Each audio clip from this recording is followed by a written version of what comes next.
साहब 5 अगस्त को पीटीआई निकल ली, क्या आप भी निकलेंगे साथ? हम साथ हैं, पीटीआई के साथ हैं, कहाँ जा सकते हैं यार? पंजाब की गलियों में आप नजर आएंगे?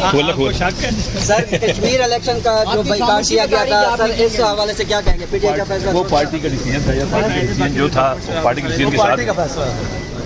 इसके खिलाफ भी ये भी कुछ दिन लगा है अंदर।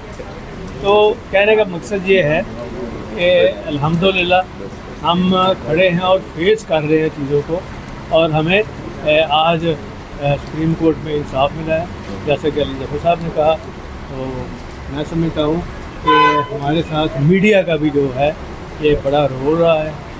हमारी आवाज़ को अवाम तक पहुँचाने में हमेशा आपका किरदार जो है बड़ा बेहतरीन किरदार आपने अदा किया। अली जफर साहब ये बताइएगा, जैसे आप कह रहे हैं कि आज इंसाफ के तकाजे पूरे हुए हैं, हमें इंसाफ मिला है, तो आज आप परवेज इलाही साहब को इंसाफ मिला है, लेकिन अक्सर हम सुनते हैं आप आते हैं इमरान खान साहब के केसेस में और कहते हैं हमें इंसाफ नहीं मिला। तो जो कोर्ट है वो चेहरे देख के इंसाफ कर रही है इस वक्त। मैंने बात हम